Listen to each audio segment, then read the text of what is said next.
낭만서점 138회 시작합니다. 안녕하세요. 문학평론 쓰는 허입니다. 안녕하세요. 허이 파트너 허나몽입니다.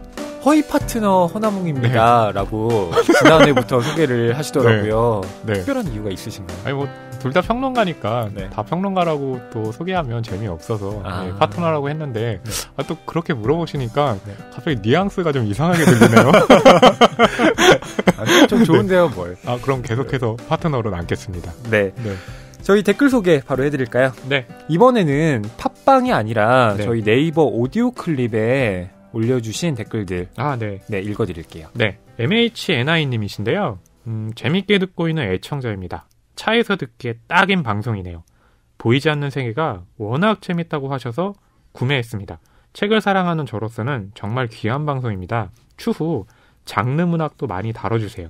이건 또 저의 바람이기도 하네요. 장르 문학. 네. 장르 문학 저희 또 여름에는 네. 또 항상 특집으로 다루고 있으니까 여름엔 기대하셔도 또 좋습니다. 장르 문학이죠. 네. 그리고 보이지 않는 세계는 제가 2017년 올해 최고의 소설이다라고 미리 그랬군요. 뽑았던 책인데요. 네. 재밌게 읽어주시길 부탁드립니다. 그리고 스텔라리님, 늘 새아이 육아에 정신없는 저는 낭만서점 따라가는 속도가 느립니다. 방송은 전에 들었지만 어제서야 이 책을 다 읽었어요. 저는 제가 육아를 하면서 갑자기 발이 묶인 듯한 느낌이 들던 때가 계속 생각이 났어요. 프리랜서라서 퇴직을 강요받거나 한 경험은 없지만 선택할 수 있는 일의 폭이 확 좁아지고 자기 개발의 속도도 느려지다 못해 정체가 되면서 우울감에 빠지더군요. 육아 6년 차인 지금에서야 답을 찾아가고 있답니다. 역시 책만큼 자기를 돌아보게 하는 건 없는 것 같아요. 육아 중에도 책을 놓을 수 없는 이유입니다. 좋은 방송 감사해요. 라고 하셨는데요. 네. 이 책이라고 하신 건 우치다 테마키코의 끝난 사람입니다. 그렇군요. 네. 그 육아를 하시면서 참 책을 읽는다는 게 힘든 건 알고 있거든요. 네. 근데 그럼에도 불구하고 책을 읽으면서 자신을 되돌아본다는 것 굉장히 좀 중요한 것 같네요. 전 정말 대단하시다고 생각해요. 네. 왜냐하면 책이라는 건 자기 내면에 이제 깊이 침잠을 해야 되잖아요. 네, 그러면 그렇죠. 자기만의 절대적인 시간이 필요한데 사실 맞아요. 육아를 한다라는 건 그렇게 자기와 대면할 수 있는 시간이 아주 맞아요. 줄어드는 거니까. 네. 스텔라 리님의 이 독서 저희가 계속 응원하겠습니다. 홀스님이 남겨주셨는데요. 책에 대한 배경 지식을 많이 얘기해 주셔서 뭔가 박학다식해지는 느낌이에요. 그리고 오랜만에 근처 도서관 가서 추천해 주신 책을 빌려서 하루 만에 다 읽으셨다고 합니다. 엄청 뿌듯하네요. 네, 책에 대한 배경 지식 최대한 알고 있는 대로 네. 많이 알려드리도록 하겠습니다. 그리고 딸둥이 맘님. 안녕하세요. 오랜만에 인사드려요. 지난 1월에 한 번 글 남기고 두 번째네요. 새로운 진행자님 오신 거 환영합니다. 와. 나몽님께서 운명과 분노를 추천해 주셔서 더 반가워 글 남깁니다. 2부 반전에 깜짝 놀라며 흥미진진 읽은 책인데 이 책을 진행해 주신다니 너무 반갑고 기대가 됩니다. 다음 주 책 이야기는 어떨지 너무너무 기다려집니다. 참 나몽님은 경아님과 다른 분위기인 듯해서 어색하기도 하고 또 한편으로는 기대되기도 하네요. 네. 그런 느낌인 걸 저도 알고 있는 게 전에 했던 이제 방송 경아님하고 이제 했던 방송 들었는데 굉장히 조용하시면서 침착하시더라고요. 네. 제가 갖지 못한 덕목. 그래서 분위기가 어떻게 보면 확 바뀐 거잖아요. 그렇죠. 그렇기 때문에 그럼에도 불구하고 또 많이들 또 이렇게 말씀해 주시니까 또 힘이 나네요. 네. 이번에 제가 소개해드릴 이제 글은요. CHLO인님께서 남겨주셨는데요. Call Me By Your Name 이란 제목을 보고서 무척 놀랐어요. 내용이나 표현 수위가 한국에선 아직 터부시되는 면이 강해서 이렇게 낭만서점에서 다룰 거라고는 예상도 못했거든요. 저는 이 책을 영화 주연인 아미 해머의 오디오북을 아미 해머가 또 했군요. 오디오북을 들으면서 영어 원서로 읽었는데 엘리오의 불안하면서도 벅차오르는 첫사랑의 감정이 잘 느껴져서 좋았어요. 영화가 너무 좋아서 원작까지 본 경우인데 이렇게 영화와 책 모두 다뤄주시니 참 좋네요. 이번 편도 정말 잘 들었습니다.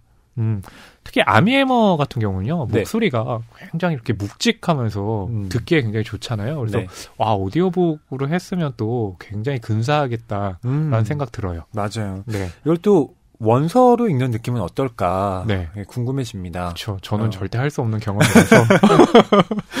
또 뭘 그렇게 겸손을. 네. 진주님의 글입니다. 안녕하세요. 낭만서점 점주님들. 학교 다니면서 정말로 잘 들었습니다. 책 읽으면서 느끼지 못한 감정, 뉘앙스, 상징에 대해 얘기해 주셔서 다시 책을 읽고 싶어졌고 영화도 보고 싶어졌습니다. 두 분 목소리가 무겁거나 가볍지 않아서 좋고 막히지 않고 말씀해 주셔서 불안감 없이 잘 듣고 있습니다. 들으면서 너무 행복했어요. 방송 감사합니다. 감기 조심하세요. 예, 진주님도 건강하게 지내세요. 네. 이 뭔가 짧지만 묵직한. 네. 아니 또 이렇게 좀 좋은 말씀 네. 해주시니까요. 예, 거기에 대해서 화답해주고 싶어가지고 네. 네. 몸 건강하시라고 말씀드렸습니다. 학교 다니시고 계신가 봐요. 또 바쁜 생활 하고 계실 텐데 네. 저희 낭만서점도 틈틈이 또 들어주시면 감사하겠습니다. 저희 책 선물 받으실 분들 말씀드릴게요. 딸동이 만님 네 하고요. 그리고 또 6년차 육아하신다고 말씀 주셨는데요. 스텔라 린님 예 그리고 지금 학교에 다니시면서 이 방송 들으셨다고 하셨는데요. 진주님께 저희가 선물 드리도록 하겠습니다. 네, 책 선물 받으실 분들은요. 북뉴스@교보북.co.kr로 연락처와 주소 남겨주시면 되겠습니다. 책이 가득한 소설을 사랑하는 책방. 이곳은 낭만서점입니다.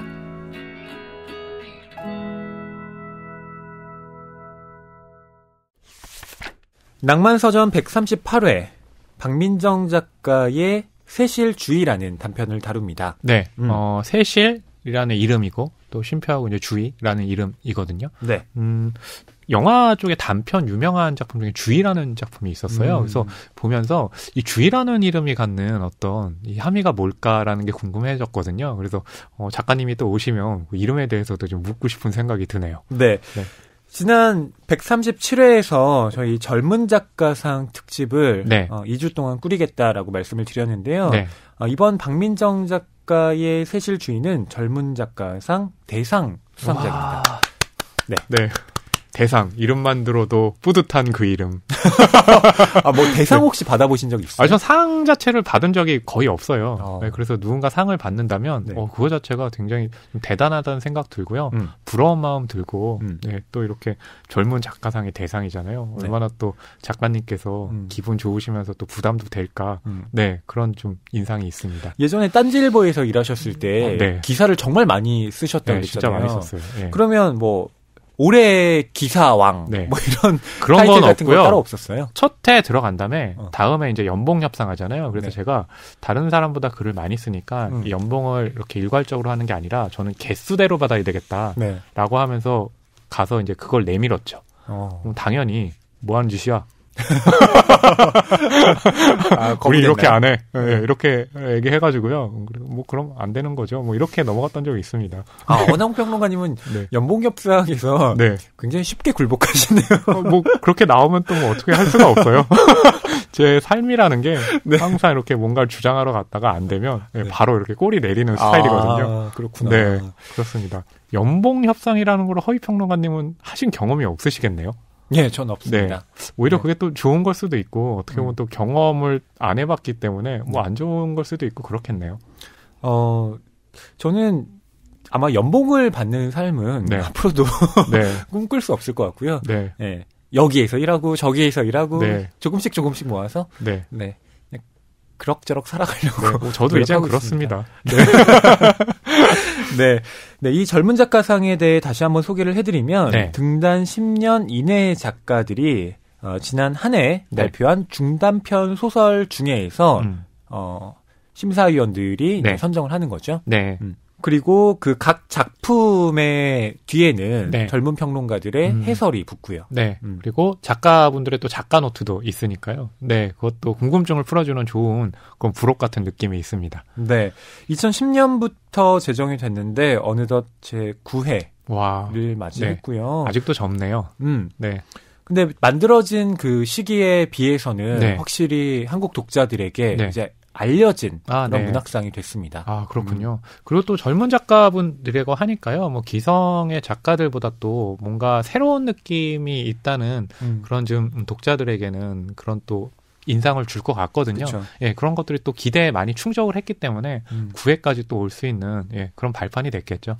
보통 독자들에게 알려진 한국 문학의 어떤 흐름을 네. 좀 일별해 볼 수 있는 작품집이 네. 뭐 이상문학상 수상집 네네. 같은 경우가 있죠. 네. 네, 그 작품집은 아무래도 좀 중견 작가들이 많이 네. 작품을 싣기 때문에 네.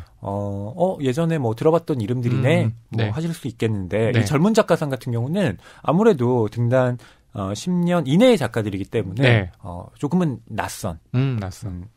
하지만 분명히 요즘 시대의 어떤 트렌드 네. 그리고 문제의식을 네. 갖고 있는 그런 색깔 있는 작가들이다라는 네. 걸 아마 확인하실 수 있을 겁니다. 그래서 하나 좀 궁금해지는 게요. 이렇게 젊은 작가분들의 글을 이렇게 모았잖아요. 그러다 네. 보니까 말씀하신 것처럼 트렌드라는 걸 읽을 수 있다고 했는데, 물론 이제 저희는 2주에 걸쳐서 두 분 작가의 두 편의 소설을 소개하고 있는데요. 네. 거기서 좀 느끼는 어떤 트렌드가 있으셨는지 좀 허위 평론가님께 좀 묻고 싶네요.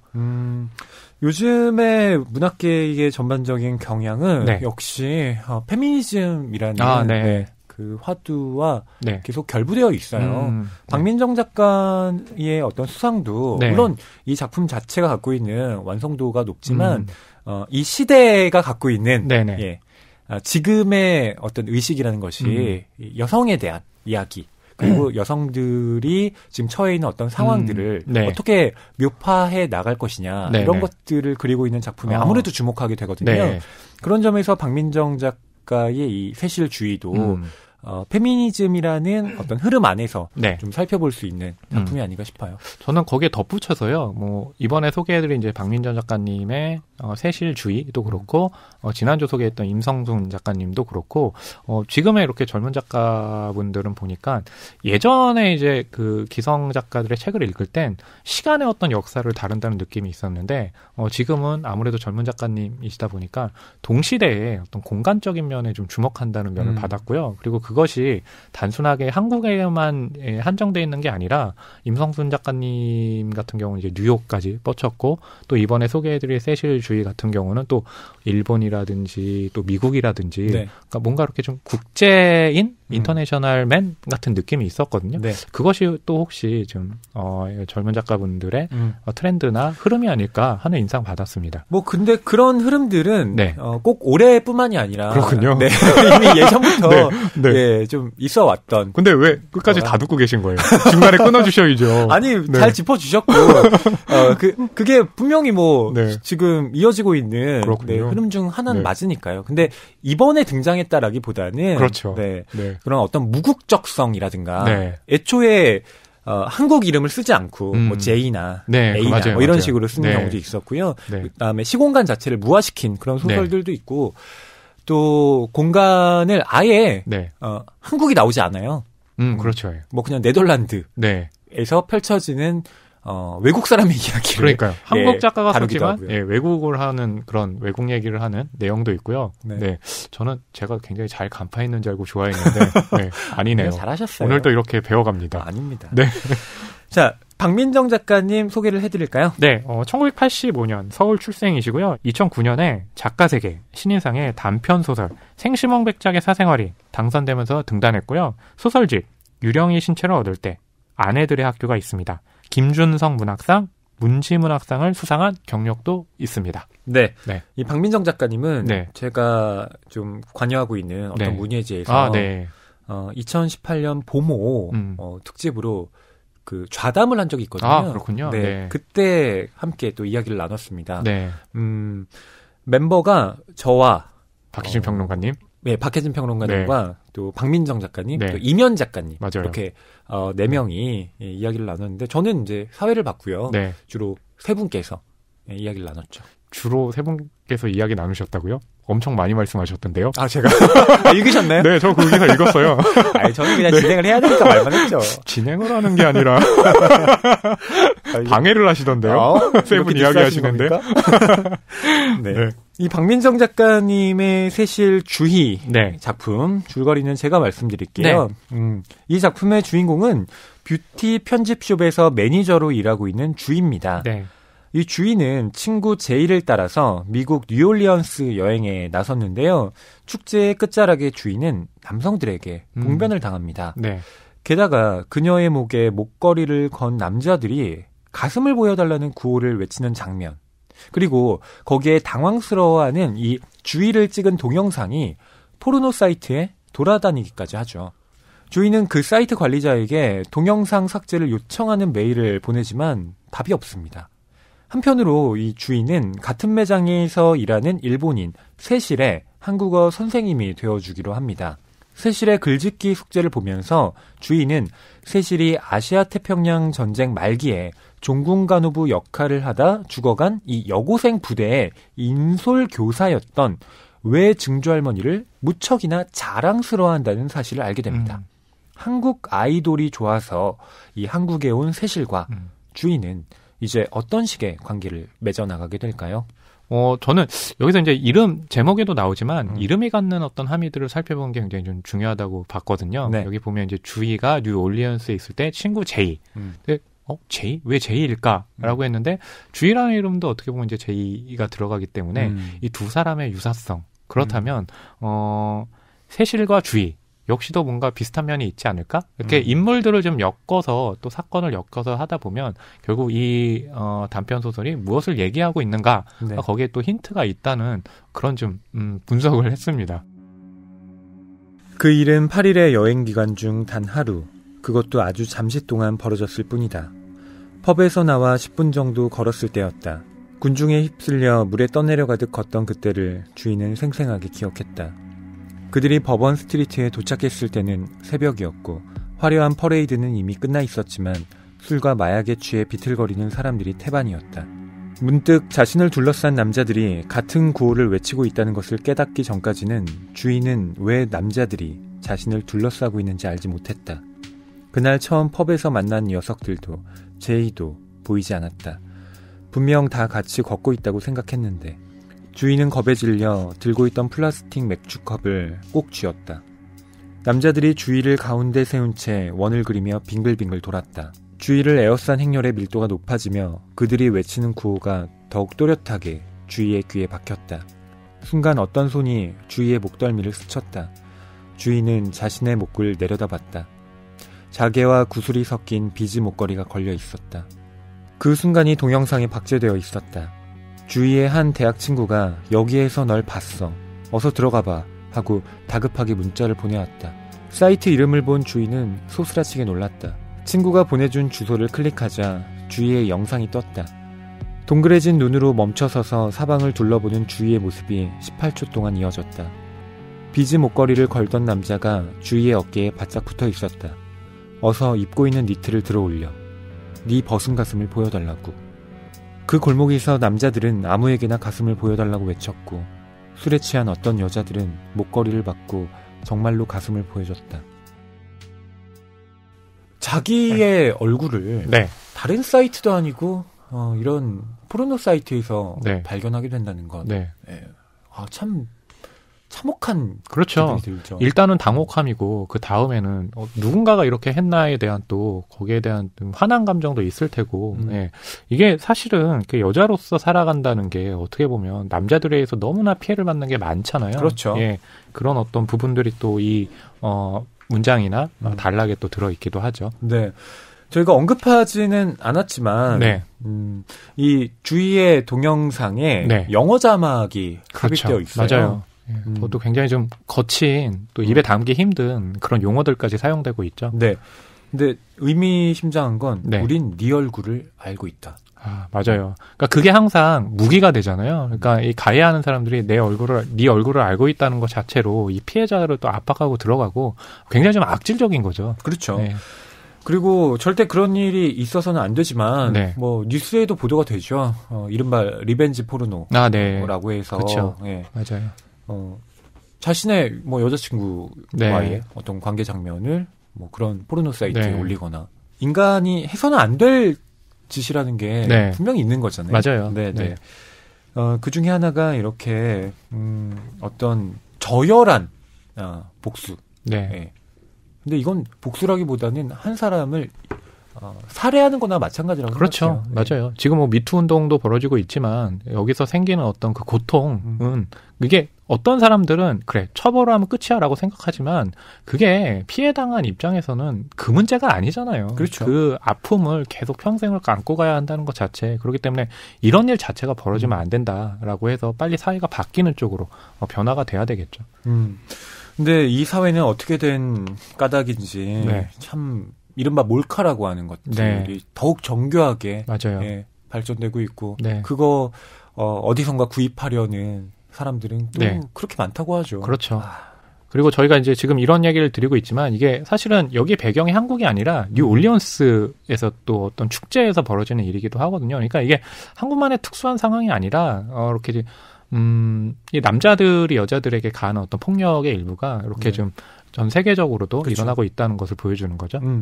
아까 박민정 작가님의 어떤 작품 기조 중에 이 네. 페미니즘을 말씀드렸는데 네, 그렇죠. 이 앞에 이미 그런 것이 왜 네. 그러니까 페미니즘이 계속해서 리부트 돼야 되는 이유가 그렇죠. 앞에 설명이 되어 있다라고 볼 수가 있고요. 네. 자, 그런 가운데 주위의 입장은 어쨌든 내가 뭐 여기에서 음란한 네. 영상이 올라가 있는 건 아니지만 네. 그래도 난 너무나 불편하고 그렇죠. 실제로 그렇죠. 맞아요. 사이트 담당자에게 이걸 지워달라는 메일까지 보내지만 보내죠. 네. 뭐 답장도 안 오고 네. 예. 차마 다시 들어가서 볼 용기는 나지 않고 그렇죠. 예. 그런 와중에 세실이라는 네. 일본인 직원을 만나게 됩니다. 주희가 한국에서 명동에 있는 이제 주주하우스라고 화장품 가게에서 일을 하고 있는데 거기 또 알바생 중에 한 명이 이제 일본인인 세실이거든요. 예. 예. 그래서 그 배경이 있죠. 이 주주하우스는 외국인 고객이 압도적으로 많은 곳이에요. 아무래도 명동에 있는 이제 화장품 가게들은 예, 뭐 일본인이라든지 중국인이라든지 외국인 그 관광객들이 굉장히 많죠. 한국이 무엇보다 화장품의 나라로 네. 또 알려진 것 같더라고요. 네. 잘 모르지만 네, 네. 그렇게 되고 있죠. 거기에서 만난 세실이 한국에 온 이유가 네. 또 제가 보기에는 참 놀랍다. 네, 라는 그렇죠. 생각이 들어요. 네. 왜 한국에 왔느냐라고 주희가 세실에게 물어보니까 네. 윤호 때문에 왔다. 그렇죠. 그러니까 그만큼 이제 인기가 있고 그 인기라는 것이 일본인들에게는 이 팬덤이 한국하고는 좀 약간 다른 지점이 있는 것 같아요. 예, 물론 한국 팬들도 외국인들 좋아할 때 그렇게 좀 일종의 성지처럼 찾아가는데 일본 팬분들은 이렇게 윤호윤호를 좋아해서 왔는데 세실의 경우만 보더라도 윤호윤호 때문에 한국에 오고 또 그냥 단순하게 한국에 온 게 아니라 윤호윤호가 다녔던 고등학교 광주에 있는 고등학교도 가고 싶어하고 굉장히 좀 적극적인 어떤 그런 모습을 보여주고 있죠. 네. 그리고 윤호 때문만이 아니죠라고 네. 주희가 놀라워하며 그렇죠. 예, 반문을 했더니 아니 정말로 윤호 때문이에요 라고 말을 하는 거죠. 네. 그만큼 이 세실이 한국의 한류라고 하는 그 문화적 현상에 이제 네. 경도되어 있는 그쵸. 인물이고 한국의 이제 친숙감을 네. 갖고 있는 캐릭터라는 게 이걸 통해서 알 수가 있는데요. 네. 이런 세실이 주희에게 한 가지 제안을 합니다. 네. 바로 주말에 하루만 네. 시간을 내달라는 네. 부탁을 하는 거죠. 그냥 부탁이 아니라 그렇게 하루에 같이 얘기를 해준다면 돈을 또 지불하겠다라고 아르바이트를 제안을 하는 거죠. 그러니까 한국어를 좀 더 능숙하게 네. 하고 싶은데 지금 뭐 일을 할 때는 네. 사실 일본인 고객을 그렇죠. 또 응대를 해야 되잖아요. 네. 그러니까 아무래도 정작, 일본이 알바니까. 네, 네. 한국어를 쓸 기회가 많지 않으니 네. 나와 그냥 한국어로 이런저런 이야기를 해주면 된다. 네. 라는 거였습니다. 그래서 뭐 이런 세실의 제안을 특별히 거부할 이유가 없었던 주인은 네. 그러자고 일요일 오후에 네. 이제 만나서 이런저런 대화를 나누게 되죠. 첫날 주희와 세실은 다퉜다. 그날 바로 화해하지 않았다면 일요일 오후에 한국어 과외는 없던 일이 되었을 것이었다. 세실은 그날 환전소 직원부터 신당동 떡볶이집의 아르바이트생까지 고시원으로 오는 길에 만난 일본 남자들 대부분이 주희의 외모를 칭찬했다고 말했다. 주희는 그런 말을 좋아하지 않았다. 동영상을 본 이후에는 더욱 그랬다. 세실은 그런 말을 칭찬이라고 여기는 모양인지 계속 떠들어댔다. 마모루상 역시 예쁘다고 잘하지 않는 사람인데 나도 놀라버렸어요.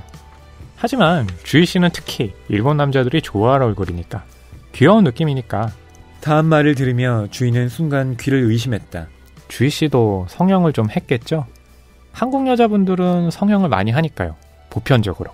주희는 그녀가 보편적으로 라는 단어를 안다는 사실과 그렇게 무례한 말을 웃는 얼굴로 한다는 사실에 모두 놀랐다. 주희는 인상을 찌푸리며 대꾸했다.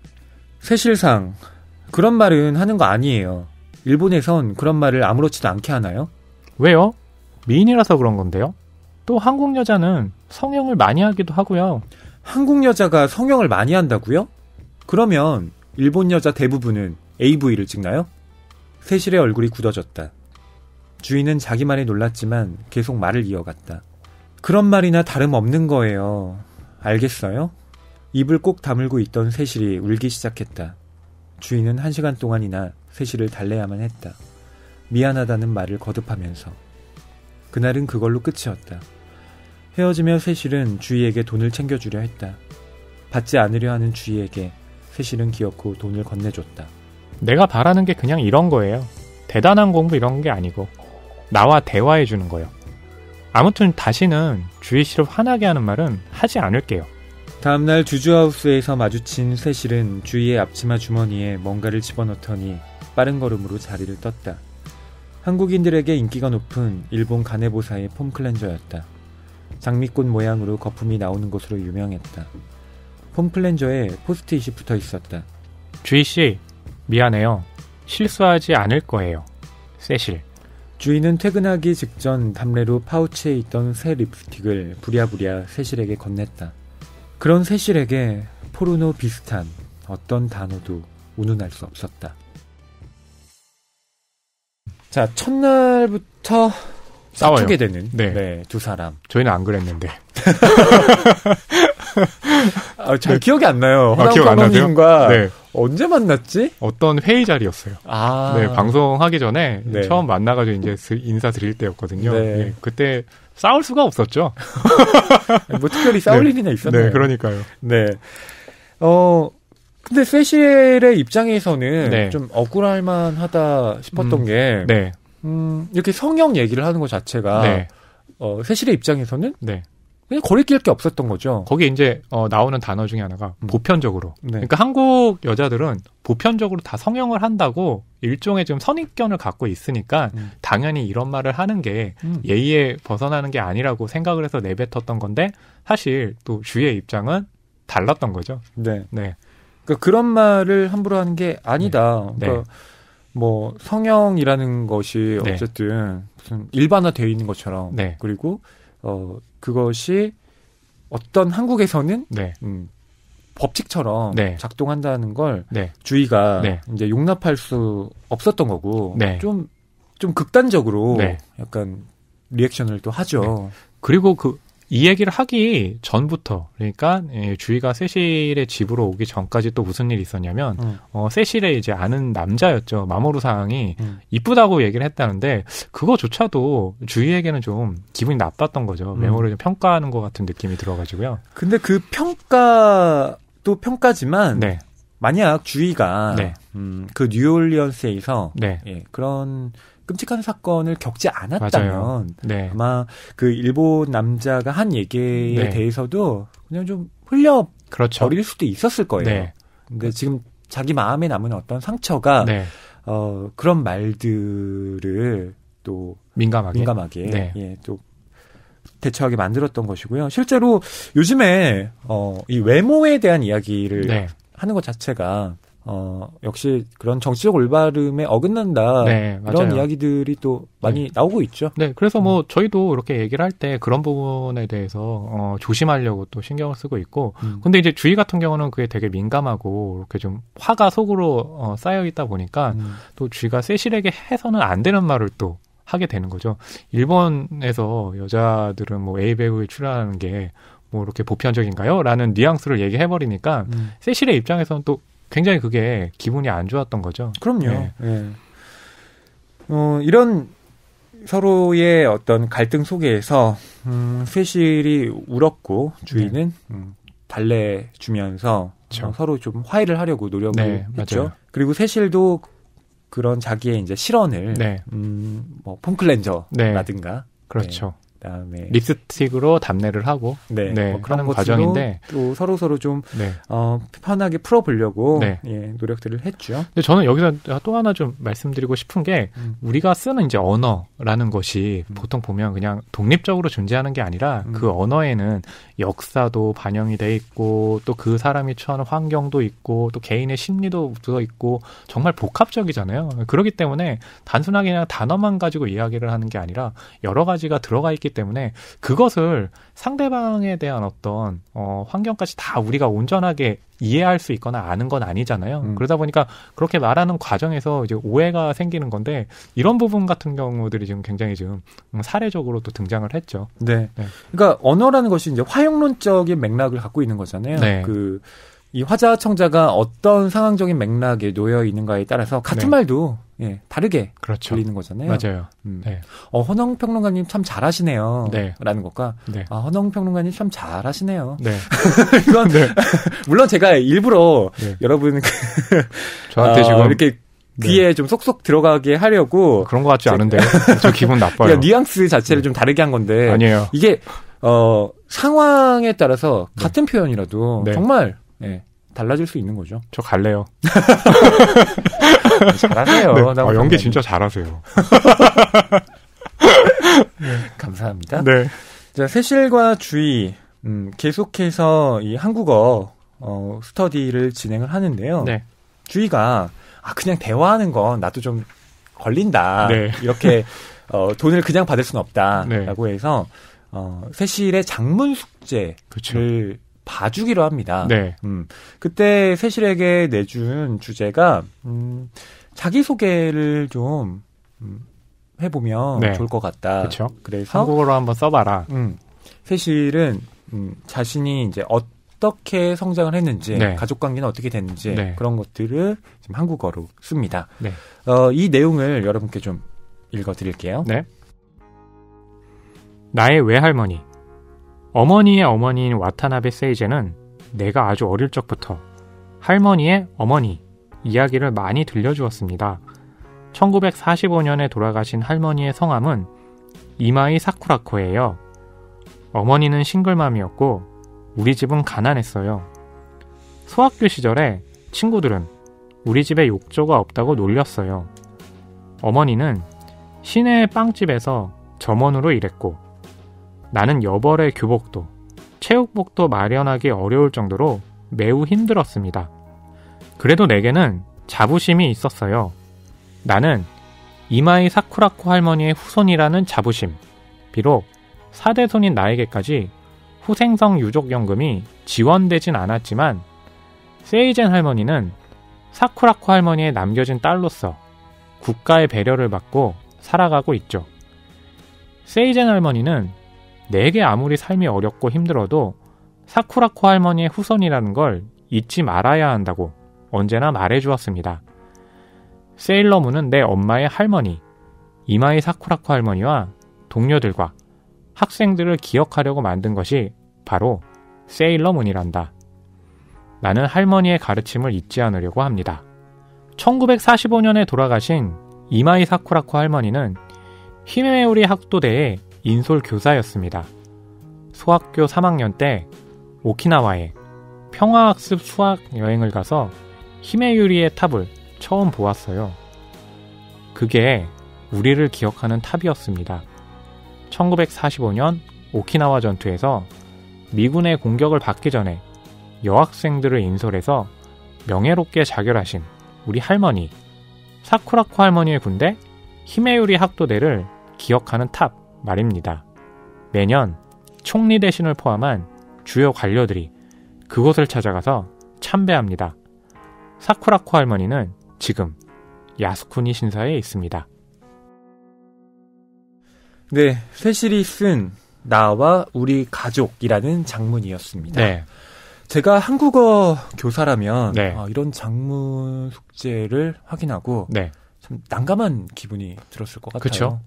여기 소설 속에서도 주희가 이제 그걸 보고 난감한 기분을 느끼고 굉장히 좀 즉각적으로 야스쿠니 신사에 또 빨간 펜을 긋죠. 네. 네, 그게 아마 또 한국인들이 갖는 일본인에 대한 어떤 감정이겠죠. 네.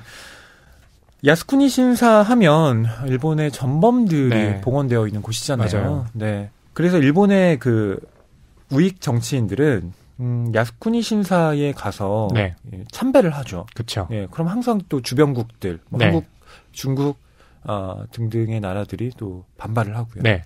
근데 사실은 여기서 이제 우리가 알 수 있듯이 세실 같은 경우는 그 일본이 행한 전쟁의 역사 이런 것들을 교과서를 통해서 아마 삭제된 채 배웠을 거예요. 그러니까 일본인은 전쟁의 또 피해자, 희생자 그런 부분을 알고 있기 때문에 이 야스쿠니 신사를 쓴 것, 한국에 와서 그 단어를 쓴 것 자체가 문제가 있는지 모르고 오히려 그것이 자신들이 갖고 있는 어떤 일종의 자랑스러운 역사라는 듯이 이제 글을 서술을 했잖아요. 그러니까 거기서 또 생기는 어떤 언어의 문제일 수도 있고 역사의 문제일 수도 있고 또 감정의 문제일 수도 있고 정말 여러 가지가 복합적으로 사실은 지금 쓴 내용 같은 경우 보면 가장 간단한 어떻게 보면 단순한 장문인데요. 거기에서도 굉장히 여러 가지 의미를 우리가 또 뽑아낼 수가 있죠. 그렇죠. 이 사쿠라코 할머니가 오키나와의 그 히메유리의 네. 인솔 교사라고 네. 나오잖아요. 네. 그러니까 이 히메유리가 종군 간호부라고 네. 그렇죠. 또 번역이 되기도 하는데 네. 일종의 그 여학생 네. 군대였죠. 네. 네. 그만큼 어떤 국가주의적인 네. 색채를 짙게 띠고 있는 네. 맞아요. 이 단체를 이끌었다. 참 한국인이 보기에는 네. 뭐라고 얘기해야 되지? 뭐 사실 화나는 역사죠. 예, 그런 것도 네, 피해의 어떤 이 상대 국가의 피해 역사를 지워버리고 자신들이 마치 희생당한 국가이고 전쟁에서 어떻게든 피해를 봤다라는 것을 드러내는 대목이니까요. 그러니까 이 역사 교육이라는 것이 일본에서 어떻게 이루어지고 있는지가 또 여기서 우리가 또 거기서 뽑아본다면 뽑아볼 수 있는 어떤 그런 또 의미이기도 하죠. 그렇죠. 근데 함부로 네. 지금 세실을 비난할 수가 없는 것이 그렇죠. 세실은 좀 백제 같은 네, 맞아요. 네, 상태인 거잖아요. 네. 아니 당연히 나는 그렇게 배워왔고 엄마한테 그렇게 맞아요. 들었고 한데 우리 할머니 뭐 나라를 위해서 희생했다. 대단한 거 아니냐. 네. 야스쿠니에 묻혀 있는 거 자랑스럽다. 그렇죠. 심지어 세일러문의 그런 모델이 되기도 네. 했으니까. 맞아요. 뭐 이런 논리인 거잖아요. 그러니까 문화적으로 또 그 자신들 일본은 가해의 역사를 지우면서 뭔가 이렇게 신화하는 느낌들이 있는데요. 주위도 그 세실이 처한 어떤 부분들을 잘 인지를 하고 있는 거잖아요. 그렇기 때문에 이런 장문을 내고 거기에 숙제를 했을 때 야스쿠니 신사라고 언급했어도 그것이 한국인들에게는 신뢰가 되고 잘못된 어떤 그런 사용이다라는 것을 말해주기도 꽤 좀 난감해진 상황에 놓인 거죠. 네. 2000년대 그 초반에 네. 한창 일본 역사 교과서를 네. 이제 집필하는 문제. 네. 특히나 우익 시각에서 쓰인 역사 교과서가 네. 이제 일본의 학교들의 몇몇 채택이 되면서 네. 큰 논란이 일었거든요. 네. 그때 그 우익 교과서를 집필한 인사들의 논리는 네. 우리 일본 학생들에게 오욕의 역사를 가르칠 수는 없다라는 거였어요. 네. 그러니까 역사라는 것은 우리가 잘한 것 네, 그리고 뭔가 그렇죠. 프라이드를 가질 만한 맞아요. 것들을 가르쳐야 하는데 이렇게 뭐 우리가 뭐 전범이니 이런 네. 얘기를 하는 것 자체가 아이들에게 죄책감을 네. 갖게 하는 것이고 이건 교육적으로 올바르지 않다라는 네. 논리였거든요. 네. 네, 저도 그때 그 대학의 수업을 들으면서 네. 한창 역사 교과서를 가지고 이제 네. 수업을 했던 기억이 나는데, 그러니까 그거 자체를 이제 어떻게 볼 것이냐. 네, 그렇죠. 우리가 역사라고 얘기할 때 보통 보면 배우는 것들이 승자의 역사를 많이 기록하고 있기 때문에 아마 그런 차원에서 일본은 자신들의 어떤 역사 기술의 서술에 대해서 정당성을 부여하고 있긴 하지만 사실 전쟁이라는 것은 결국에 상대 국가 또 타인에 대한 예의, 예절, 그 문제이기도 한데 그것 자체를 아주 지워버리는 거죠. 자신들에게 오욕의 역사, 뭐 치욕의 역사라고 해서 그런 거를 가르칠 수는 없다라고 하는데 지금 또 이 아베 총리의 시절에 일본은 그것이 더 오른쪽으로 가버렸잖아요. 그래서 더 주변 국가의 문제를 일으키고 있는데요. 굉장히 좀 심각한 문제죠. 그러니까 과거를 똑바로 보는 게 네. 사실 쉽지가 않은 것이 네, 그렇죠. 얼마 전에 그 문재인 대통령이 네. 베트남을 네, 방문했을 그렇죠. 때 그 베트남 전쟁에서 네. 이제 한국군이 참전을 해서 학살을 네. 한 예, 그런 일들도 있었잖아요. 그렇죠. 거기에 대해 유감이다라는 네. 표명을 했는데 거기에 대해서 또 정부 입장은 공식적인 사과는 아니다. 맞아요. 네, 이런 얘기를 해요. 네. 근데 저는 그 신문 기사를 보면서 왜 잘못한 일을 가지고 네. 똑바로 사과하지 않을까.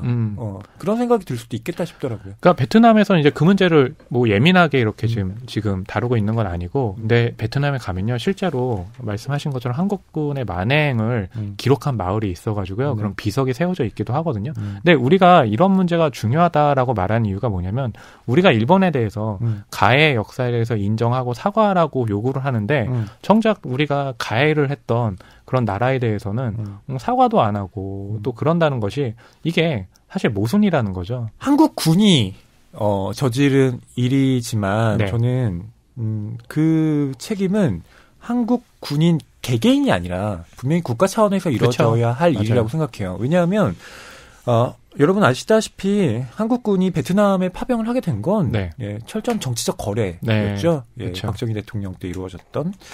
그렇기 때문에 거기 참전했던 한국 군인들도 어떻게 보면 국가의 희생양이었습니다.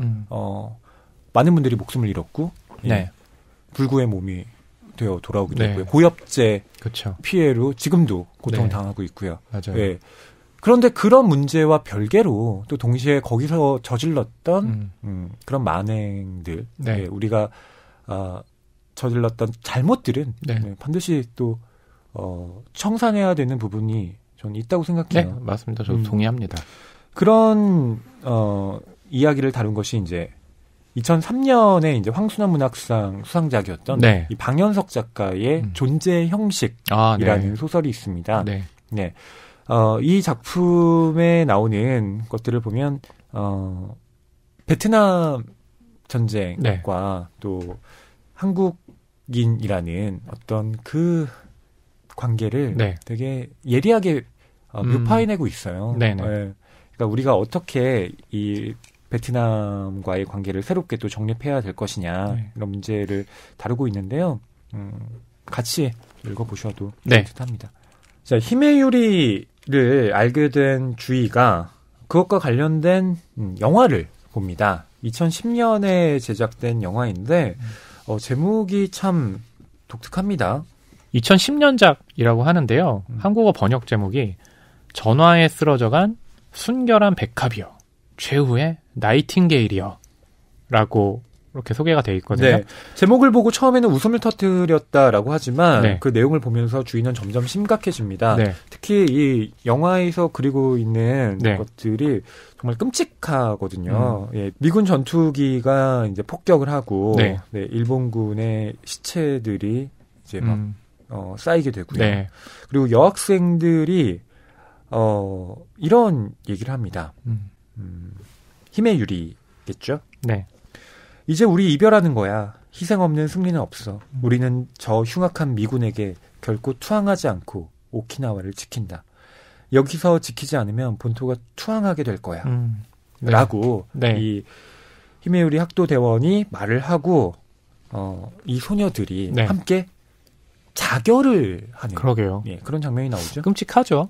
예, 이 국가가 벌인 일 때문에 이렇게 개개인들이 집단살하는 일까지 벌어진다는 것. 근데 그것이 지금 이렇게 계속해서 전승되어 가지고 어떤 신화처럼 계속 이야기가 되고 있는 거잖아요. 실제로도 그 일본 영화 보면 여기 이제 극 중에 작가님이 언급한 그런 영화 저는 보지는 못했는데요. 힘의 유리의 탑이라는 제목으로 일본에서 영화 많이 만들어졌고, 뭐 그 중에서도 이제 걸작도 있고 반전을 얘기하는 작품도 있는데 이런 배경을 만약에 안다면 그런 영화를 봤을 때 일단 영화 자체로 보기보다는 그 역사를 생각했을 때는 뭔가 이렇게 좀 여러 가지 감정, 모순된 감정이 들 것 같아요. 이 영화에서는 학도대원이 이제 일어나서 수류탄의 안전핀을 뽑으려고 할 때 한 교사가 말리죠. 그렇죠. 못하게. 근데 이 선생은 이제 사유리라는 이름을 갖고 있습니다. 근데 이렇게 수류탄을 터뜨리는 걸 말리는 사유리 선생에 대해서 다른 교사가 부끄러워할 줄 알아라. 당신은 영원히 그쵸. 후손에 부끄러운 그런 사람이 될 거다. 이렇게 또 하는 교사도 있죠. 그리고 그래서 학생들도 좀 이상한 눈초리로 사유리 선생을 바라보기도 하고요. 네. 그래서 주인은 생각을 합니다. 세실의 증조할머니는 아마 네. 함께하지 않으려거든 썩 꺼져요라고 맞아요. 말을 했던 네. 바로 그 교사가 아니었을까. 그런데 이 영화를 보고 나서 주희가 한 가지 궁금증이 듭니다. 네. 그게 어떤 이야기인지 지금부터 세실과 주희의 대화 읽어드릴게요. 그런데 세실상 사쿠라코 할머님께서는 결혼하고 나서도 교사 생활을 계속하셨나 봐요. 아니요. 그럴 리가 없죠. 주희 씨. 히메유리 학도대는 전원이 순결한 미혼녀였다고 했어요. 그래요? 분명 그렇게 들었어요. 세실상. 그런데 사쿠라코 할머니가 어떻게 세이젠 할머니를 낳으신 거예요? 세실의 얼굴이 서서히 굳어졌고 주희가 느끼기엔 AV 운운한 말을 들었을 때보다 훨씬 당황한 것 같았다. 주희는 나쁜 뜻이 아니라며 말을 이어갔다. 아니 그때 돌아가셨다고 하셔서. 그럼 언제 세이젠 할머니께서 태어나셨는지 궁금해서요. 세실과 주희는 모두 할 말을 잃고 어색하게 테이블만 바라봤다. 주희는 고개를 숙인 채로 살짝 세실의 얼굴을 살폈다. 세실은 표정 없는 얼굴로 앉아 있었다. 주희의 머릿속에 수류탄 안전핀을 뽑으려는 학생을 붙들며 그만두라고 소리치는 사유리 선생의 모습이 떠올랐다. 방공호 밖으로 나가 손을 들고 투항한 사유리 선생은 생존했을 것이었다. 쏟아지는 햇살에 눈을 찡그리며 미군에게 걸어가던 사유리 선생. 세실, 당신 할머니가 혹시 사유리 선생 아닌가요?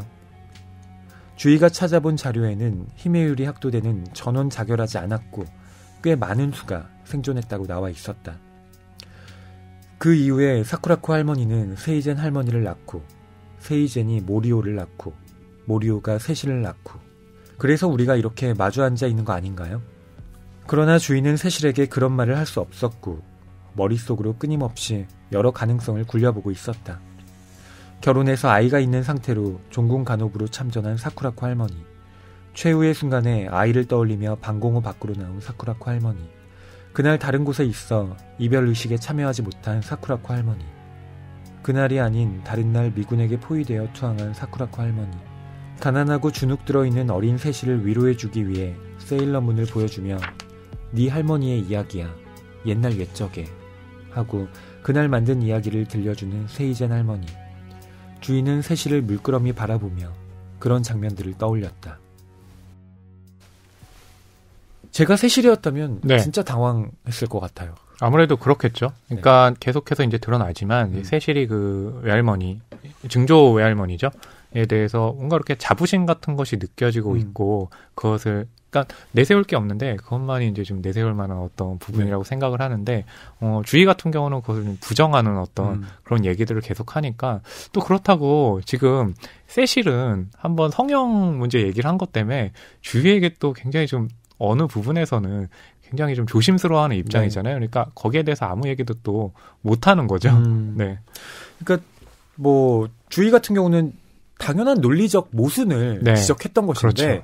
세실에게는 증조할머니의 이야기는 신화였죠. 네, 그렇죠. 뭐 이를테면 우리가 알고 있는 당군 신화에 대해서 외국인이 아니 어떻게 곰이 마늘을 먹고 사람이 됩니까? 네. 이렇게 반문을 제기하면 그거 뭐라 그렇죠. 그래요? 맞아요. 우리는 그냥 그렇게 배웠는데 웅녀가 된다는데 뭐. 근데 그거랑 좀 차원이 다르게 지금 이 문제 같은 경우 일본에서는 그런 가해 역사를 지으려고 하는데 지우려고 한다는 것 자체 있었던 사실을 지우려고 한다는 것 자체가 이미 모순이기 때문에 그 모순에 정당성을 부여하기 위해선 사실 신화적인 존재밖에 없잖아요. 그렇죠. 신화적인 어떤 역사밖에 없고 그러다 보니까 지금 그 후손들이 이렇게 또 아이러니한 상황에 직면하게 되는 거죠. 근데 이제 여러 가능성을 주인은 또 생각해 보는 거죠. 네. 사쿠라코 할머니가 뭐 다른 날에 혹시 뭐 투항한 게 아닌가. 그렇죠.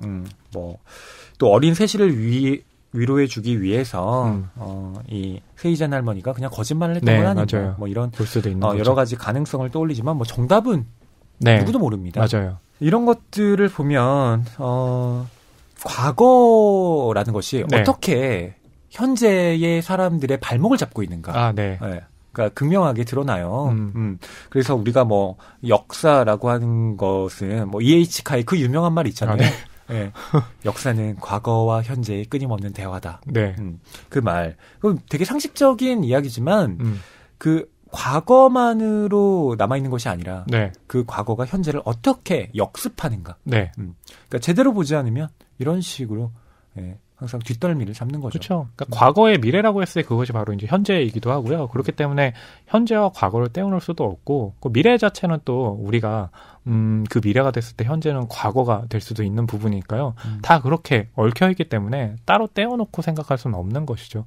근데 그렇기 때문에 지금은 이제 어떻게 보면 세실 입장에서는 그것이 따로 떼어진 상태고 주인은 그것을 계속 연속성으로 바라보고 있기 때문에 이 두 사람의 대화 자체가 사실은 계속해서 얘를 소통을 하고 있는 것처럼 보이지만 어딘가가 지금 계속해서 끊어져 있는 상태인 네. 거죠.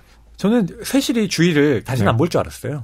아, 네. 왜냐하면 네, 왜 그런가요? 이런 얘기를 네. 너무나 예. 왜냐하면 이건 세실의 정체성을 구축하고 있던 아주 중요한 부분이었거든요. 네, 그렇죠. 나와 우리 가족에 대한 이야기를 쓰라고 했을 때 네. 가장 핵심적으로 제시를 했던 이 부분을 공격했잖아요. 네.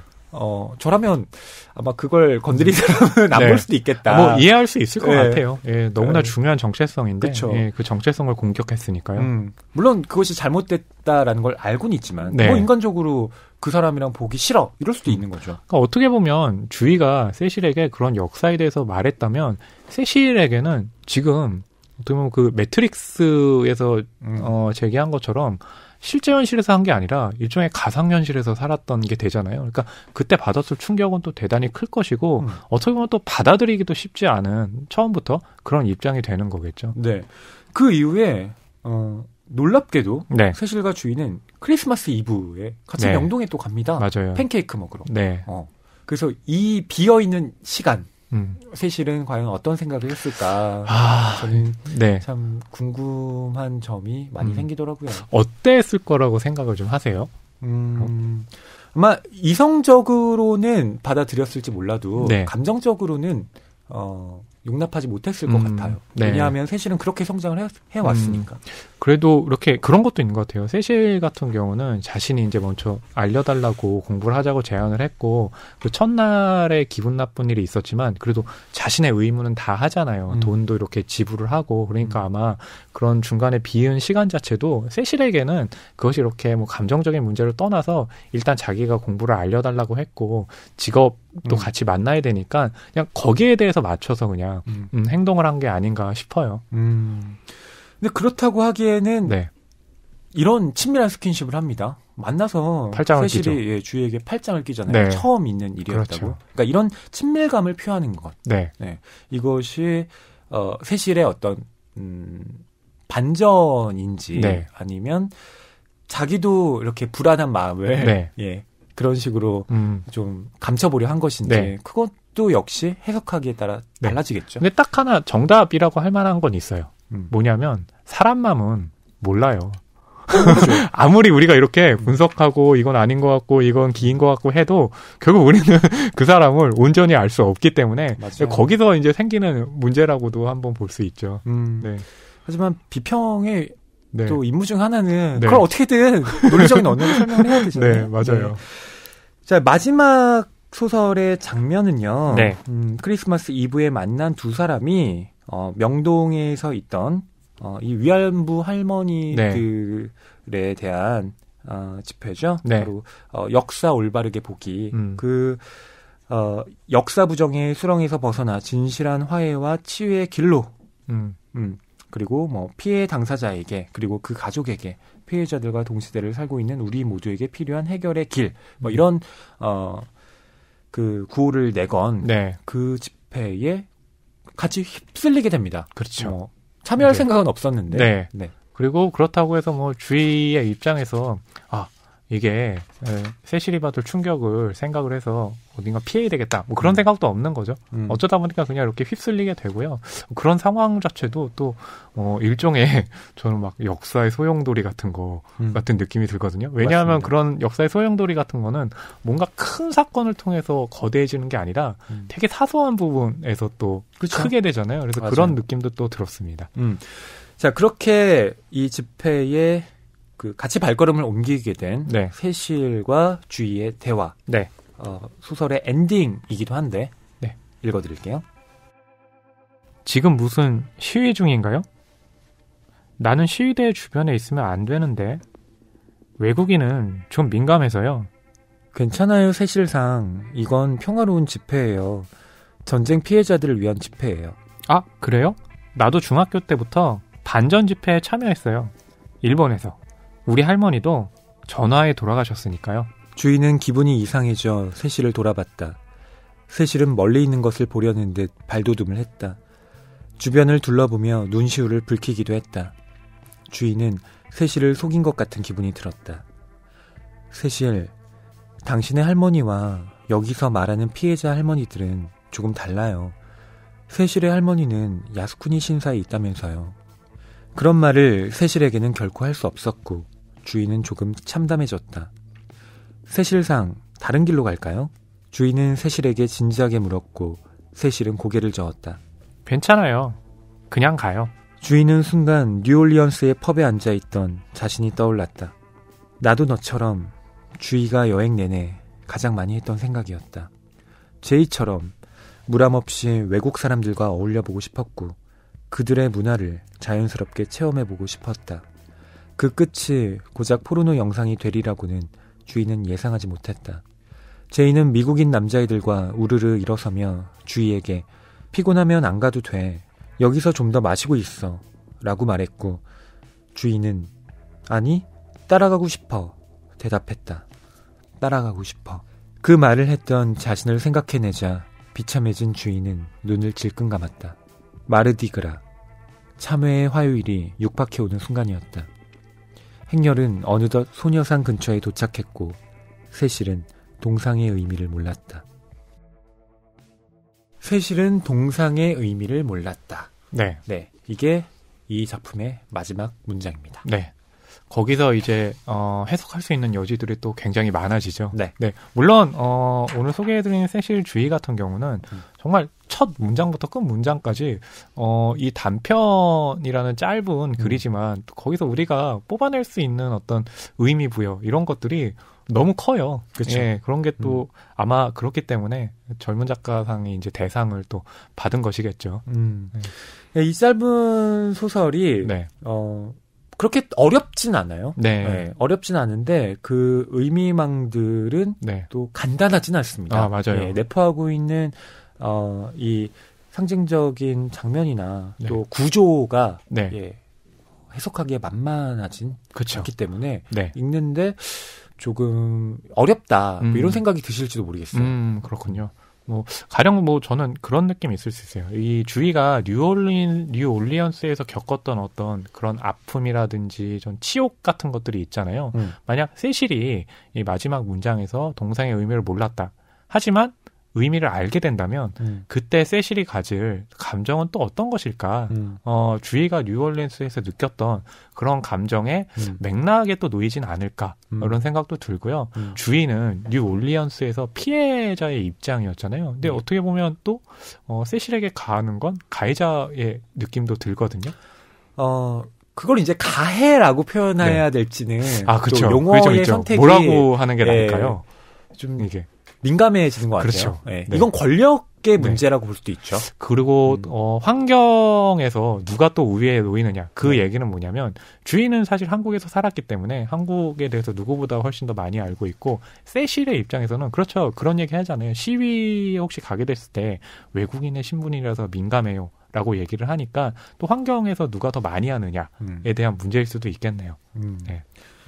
이 제이와 네. 주희와 세실 이 세 사람이 물론 제이와 세실은 서로 모릅니다. 네, 그렇죠. 예, 주희라는 연결고리를 통해서 지금 이 소설이 이제 진행되고 있는 것인데 네. 이 마지막에 세실을 통해서 네. 왜 주희가 제이를 다시 떠올리느냐. 네. 그리고 제이에게 피해의식을 그간 가져왔잖아요. 네. 사실은 제이 너 때문에 그런 거야. 맞아요. 네가 날 버려두고 갔기 때문에 그쵸. 내가 이런 이상한 영상을 찍히게 된 거고 맞아요. 마음고생을 하고 있는 거다라고 하지만 실은 본인도 알고 있죠. 제이가 자신에게 피곤하면 안 가도 돼. 너 그쵸. 여기서 그냥 좀 더 있어라고 했지만 자기가 가겠다고 예, 했었죠. 따라 나섰다는 네. 것. 그러니까 자기가 그런 사건에 대한 완벽한 피해자는 또 네. 아니었음을 그리고 제이도 그 사건의 완벽한 가해자가 아니었음을 네. 예, 마지막에 드러내고 있죠. 네. 그런데 이 소설의 엔딩 장면 세실이 과연 그때의 주의와 같은 네. 기분을 느끼게 될까? 그건 정말 아무도 모릅니다. 맞아요. 주의가 네. 나를 속였다. 음. 그렇게 느낄까? 아니면 내가 몰랐던 사실을 새롭게 이제 깨닫게 되는 어떤 극적인 계기로 작동할 네. 것인지 거기에 대해선 박민정 작가도 뭐 답을 내놓고 있지는 않죠. 그래서 이 세실 주의에 만약 부재가 있다면 이럴 것 같아요. 일본 영화의 제목이기도 한데요. 아무도 모른다. 네, 라고 붙여도 될 것 같네요. 네. 근데 어느 쪽으로 방점을 좀 찍고 싶은지는 네. 좀 짐작은 됩니다. 그렇죠. 그리고 그 사실 짐작이 되는 부분이 이 작품이 해석의 여지를 열어주는 부분이잖아요. 예, 그리고 그것이 또 박민정 작가님이 노리는 지점이기도 하고요. 네, 그럼 이쯤에서 각주달기 진행하겠습니다. 네. 역시 지난번과 마찬가지로 전화 연결이 아닌 네. 대면 각주달기입니다. 직접. 박민정 작가님 모실게요. 어서 오세요. 안녕하세요. 안녕하세요. 네, 저는 처음 뵙겠습니다. 네, 처음 뵙겠습니다. 네. 박민정 작가님 요즘 어떻게 지내고 계십니까? 네, 저는 이제 소설을 쓰고 뭐 수업도 가고 그다음에 운전 연습도 하고 그렇게 지내고 있습니다. 운전 연습을 하시는 건 왜 그러신가요? 운전면허를 얼마 전에 힘들게 땄기 때문에 연습을 하고 있어요. 아무래도 운전을 지금 연습하고 계시다는 얘기는 차를 구매하시겠다는 생각이신 거잖아요. 네, 그런 생각은 있어요. 그럼 혹시 이게 이번에 젊은 작가상 대상 그 상금으로 들어가는 건가요? 상금으로는 좀 어렵고 열심히 지금까지 뭐 아르바이트도 하고 수업도 하고 하면서 모아놓은 돈을 좀 털어볼까 하고 있습니다. 털어볼까? 그 젊은 작가상 저는 사실 수상 소식을 좀 일찍 들었습니다. 아까 제가 문예지에서 이제 좌담을 같이 했다고 말씀을 드렸는데 그때 이면 작가님이 박민정 작가님 뭐 이런 말씀 드려도 될지 모르지만 미리 축하드려요 이렇게 그 대화방에 남기신 거예요. 그래서 이게 뭔가 했는데 젊은 작가상 그 대상 소식이었죠. 본인도 타셨고요. 2017년 대상 수상자가 이면 작가님이었습니다. 대상 소감이 어떠신가요? 저는 상을 못 받아봐서. 소감이요? 저 다음 주에 시상식인데 그때 소감을 얘기할 거 생각하면 너무 부담스러워서 그날이 안 왔으면 좋겠거든요. 그래서 근데 일단 그러니까 이 소설을 되게 쓰면서 고민이 많았는데 어쨌든 좋게 봐주셨다고 하고 그리고 이제 그 덕에 이 젊은 작가상 수록이 되면서 많은 독자분들이 되게 많이 찾는 책이잖아요, 이 책이. 그래서 또 이게 읽어주시는 분들도 벌써 이렇게 있고 피드백도 나오고 해서 기쁘긴 한데 그래도 걱정도 많이 되고 뭐 그런 점이 있습니다. 안 그래도 지난주에 임성순 작가님도 문학계에 빚을 진 것 같다고 말씀을 하셔가지고, 다들 이렇게 좀 왜 상을 받으면서 미안한 감정들을 느낄까? 마냥 좋다기보다는 부담감이 있으신 거죠. 하지만 저는 그런 부담감을 좀 느껴보고 싶다 이런 생각을 요즘 하고 있는데, 저도 그 상에 그 무게에 좀 짓눌려보고 싶은 좀 압사당하고 싶다. 짓눌려도 좋아. 뭐 이런 거죠. 낭만서점 나오신 건 처음인가요? 아니면은 좀 허위평론가님하고 인연이 있는 걸로 알고 있어가지고요. 처음이세요? 낭만서점에 나온 건 처음이고 작년에 제 작품 행보의 과학이라는 작품을 다뤄주신 거는 들었었어요. 그렇군요. 그럼 이렇게 직접 나오셨는데 소감 어떠세요? 일단 스튜디오가 제가 보는 어떤 스튜디오보다 굉장히 좋고 오는 길에 옛날 생각을 많이 했어요. 그러니까 잠깐 걸어오는데 경희궁의 아침 3단지에서 일을 했었거든요, 예전에. 한 10년 전쯤에. 근데 그때 제가 경복궁역에서 내리면 항상 지각을 해서 무단횡단. 경찰들이 무단횡단 하지 마세요. 이렇게 막 소리 지르고. 근데 경찰청 앞이잖아요. 그렇죠. 경찰청 앞에서 무단횡단 그렇게 한 거예요. 지각할까봐. 근데 아까 어떤 외국인이 무단횡단을 하더라고요. 그러면 경찰이 소리 지르는데 무슨 말인지 못 알아들었는지 그냥 가는데 그거 보고 옛 생각을 하면서 10년 만에 경희부야지 네, 녹음하러 오는구나. 네. 네, 그 생각을 했습니다. 보통 전 옛 생각이라 그러면 뭐 지난 날에 어떤 이루지 못한 사랑이라거나 이런 게 뭐 떠오를 줄 알았는데 근데 뭐 이렇게 벌금딱지나 이런 거는 그냥 모르겠어요. 봐요. 저는 그냥 배려를 받는다고 생각했는데 그냥 오죽 늦었으면 저 머리 못 말리고 뛰어가나. 오죽 늦었으면. 네, 오죽 저렇게 마음이 급하면 그럴까라고 해서 그냥 그 경찰도 다 이해를 해주는 건가 생각했는데 모르겠어요. 아니 박민정 작가님이 이렇게 데뷔를 하신 이후에 쭉 글을 계속 써오고 계시지만 한편으로 제가 갖고 있는 작가님에 대한 이미지는 끊임없는 일을 하는 어떤 노동자라는 인식이에요. 그러니까 글을 쓰시면서 동시에 어떤 생계를 위한 다른 일들도 참 많이 하시는 작가님이다. 안 그래도 아까 말씀하실 때도 이렇게 글 쓰시고 또 아르바이트 하시고 또 강단에서 서시고라고 말씀하셨는데요. 네.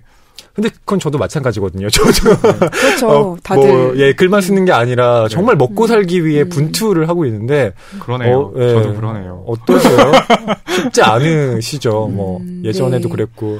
그렇죠. 근데 이제 뭔가 제가 학생들을 아주 그 중학생들이나 고등학생들 가르치는 일을 되게 오래 전부터 오래 했었는데 그리고 뭐 다니는 회사라는 것도 그냥 교재를 만들고 뭐 이런 그래서 그런 일을 계속 하다가 이제는 그 일까지 계속 하기에는 조금 벅찬 상태가 됐어요. 그래서, 그러니까 올해부터는, 그 소설 창작 아카데미 강의 같은 것을 하고, 그것도 감사하게 또 여러 군데에서 들어와서 그런 일들을 하고 이러니까 이게 또 한편으로는 약간 옛날 같은 느낌이 아니더라고요. 그러니까 옛날에는 이제 막 중학생들한테 한국사 가르치고 한국사 논술 이런 거 가르치고 더 젊었을 때는 제가 무슨 초등학생들한테 과학 가르치고 이런 것도 하고 이랬는데 근데 회사는 제 평생 통틀어서 한 1년밖에 안 다녔기 때문에 1년 동안 3군데 옮기고 총 합해서 1년. 네. 박민정 작가님의 이 세실주의 심사평이 다 아주 호평입니다. 뭐 심사위원들이 모여서 어떤 작품을 대상으로 선정할까라고 했을 때 거의 이견 없이 이 박민정 작가님의 작품을 선택했다고 해요. 심사평도 읽어보셨죠? 네, 읽어봤습니다. 어떠셨나요? 일단은 심사평을 읽기 전에는 걱정을 하면서 이제 상을 받았더라도 뭐 여러 가지 소설에 대한 이야기가 나올 거니까 그쵸. 긴장하면서 이제 보기 시작했는데 되게 제가 생각하지 못했던 부분까지 짚어서 이야기해 주시고 섬세하게 그래서 좀 감사드리는 마음만 많이 앞섰죠. 그럼 세실주의 같은 경우는 좀 어떻게 아이디어를 얻어서 시작하게 된 경우인가요? 제가 작가노트, 여기 이제 젊은 작가상 책에 작가노트 같이 실려있는데, 저는 원래 작가노트라든지 작가의 말을 좀 길게 쓰는 걸 안 좋아해서, 사실 이렇게 간략하게만 넣었는데요. 근데, 뭐, 다른 인터뷰에서도 얘기를 하곤 했지만, 사실 처음에는 2012년쯤에, 그때 이제 대학원에서 공부를 하고 있었는데, 그러니까 이방인은 이제 필연적으로 진부 쪽으로 갈 수밖에 없다라는 그런 얘기를 나누게 되었고, 그때 그러면서 뭐 영화 황해 같은 거를 보면서 처음 이렇게 생각하는 게 뭐냐면 외국인으로서 굉장히 어딜 가든 정치적으로는 약자일 수밖에 없고 행정적으로도 약자일 수밖에 없잖아요. 그런 외국인이 우연히 그 나라의 반정부 집회에 참여하게 되는 내용을 처음에 생각을 했었어요. 그 생각을 살짝 떠올리다가 그래서 여기서 이제 뒤에 세실이 마지막에 저는 외국인이라서 좀 민감해서요라고 대사가 한마디 나오잖아요. 그게 이제 그런 그 대사가 제일 가장 처음에 떠올렸던 발상에 가까운 대사였고 그러다가 계속해서 이제 12년부터 이 소설을 이제 쓰기 시작한 건 17년 여름인데 한 5년간 계속 떠올리고 생각하고 구상을 바꾸고 했었죠. 박민정 작가님이 요즘에 뭐 요즘이라고 하긴 좀 그렇지만 계속 이 젠더 이슈와 또 내셔널리즘에 관련된 이야기를 함께 결합시켜서 쓰고 있는 작업을 하시는 것 같더라고요.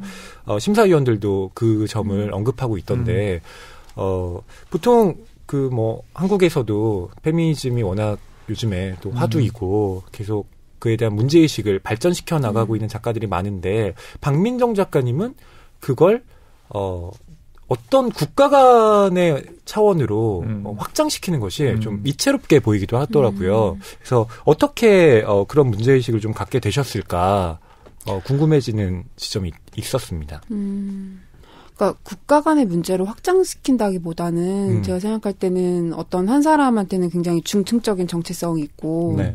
젠더만으로도 또 뭐 계급만으로도 어떤 국적만으로도 정의 내릴 수 없는 수많은 정체성들이 있잖아요. 네. 그래서 같은 여성이라고 하더라도 뭐 계급에 따라서 되게 다른 환경에 놓여 있을 수 있고 뭐 국가적인 문제 그것들이 결합하고 가로질러 가는 모습들에 관심이 많은 것 같아요.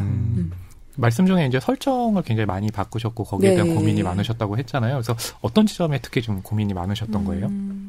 일단 고민이라고 했을 때, 그러니까 설정을 바꾸는 건 그냥 제가 뭐 소설가니까는 이런저런 설정을 바꿔보는 그런 재미로 하는 거고, 고민되는 지점은 일단 이게 너무 그러니까 오히려 어떤 분들은 이건 너무 PC한 의식을 입고 PC한 의식을 통해서 나온 작품이다라고 막 아니면 PC한 것을 너무 의식해서 설정을 했다라고 네. 얘기를 하시는데 저는 정치적 올바름에 경도되어 있다라는 평을 네, 받으신 거예요?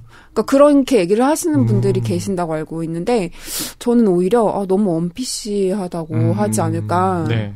그래서 역시 제 걱정이 좀 다 쓸데없다는 거를 무슨 걱정을 해봤자 그런 걸 알게 되었는데 그러니까 이제 마지막에 일본군 성노예제 피해자분들을 위한 집회에 섞여드는 장면이 나오지만 네, 네.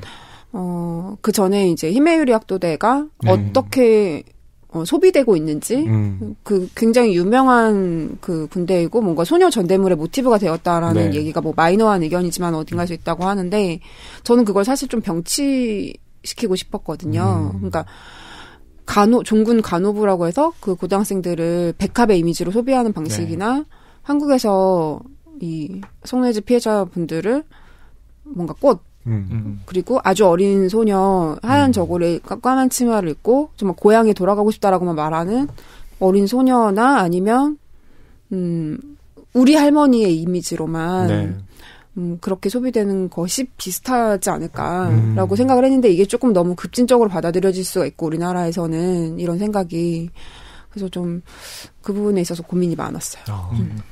이 주희라는 인물이 한편으로는 네. 피해를 당했는데 네. 또 한편으로 보면 세실에게는 약간의 어떤 어쩔 수 없는 우월적인 위치를 차지하게 되는 게 있잖아요. 네. 그래서 이 캐릭터가 갖고 있는 어떤 복합성 이라는 것이 저는 두드러져 보이더라고요. 그러니까 제이와 세실, 주희라는 이 삼각관계를 놓고 보면 주희라는 인물이 중간자로서 아주 미묘한 어떤 마음을 갖게 되거든요. 그래서 주희가 갖고 있는 이런 복잡한 양태를 독자들이 좀 어떻게 받아들여야 할까. 아마 이 소설을 읽으시는 분들도 좀 궁금해하실 것 같은데 이 주희라는 인물 작가님은 어떻게 보고 계십니까? 우선 제가 얼마 전에 저희 학교에서 이 작품을 가지고 굉장히 토론이 있었다고 얘기를 들었어요. 네. 그게 이제 뭐였냐면 주제가 주희가 그러니까 이 소설 자체가 이런 여러 가지 어려운 난경들을 그대로 보여주는 네. 작품이다라고 이야기를 하는 사람들이 있고 아니면 이거는 불편한 진실을 언젠가는 말해줄 것이다 주희가 그러니까 말을 해줄 것이다 아니면 그냥 바라볼 것이다 이걸로 이렇게 갈려서 이야기가 나왔다고 하더라고요. 그래서 저한테 연락이 와서 그 수업을 했던 뭐가 맞냐고 이렇게 하시는데 그래서 그거를 대답하기가 되게 그렇겠죠. 어렵잖아요. 사실 네, 소설 쓰는 입장에서 저도 그거를 이제 어떤 각본을 딱 설정하고 그랬던 건 아니고 네, 주희라는 인물을 저는 생각할 때 아까 고민 중에 첫 번째가 그 어떻게 우리나라에서 그 일본군 성노예제 문제에 대해서 어떻게 받아들일 것인가 여기서 그려지는 이미지에 대해서 그런 고민이 있었다고 한다면 이제 당연히 또 다른 고민은 이 캐릭터였어요. 세실에 대해서는 고민하진 않았는데 왜냐하면 맨 처음에 발상을 떠올렸을 때도 어떤 외국인이라고 생각을 했으니까 세실은 그렇게 고민이 많지 않았는데 주희는 이제 마르디그라 축제와 네. 이 집회에 섞여드는 장면 안에서 어떤 매개를 하는 주체일 것인가에 네. 대해서 예, 제가 만든 캐릭터긴 하지만 잘 모르겠어요. 예. 결국 그런 캐릭터들의 어떤 정체성이 이름을 통해서도 드러내기도 하는 거잖아요. 그래서 이렇게 이름이 나온 어떤 배경도 굉장히 궁금하거든요. 그러니까 많은 이름이 있을 텐데 세실이라는 이름이 나오기도 하고. 허남몽 평론가님이 제일 궁금했던 건 주위의 그 제이와 네.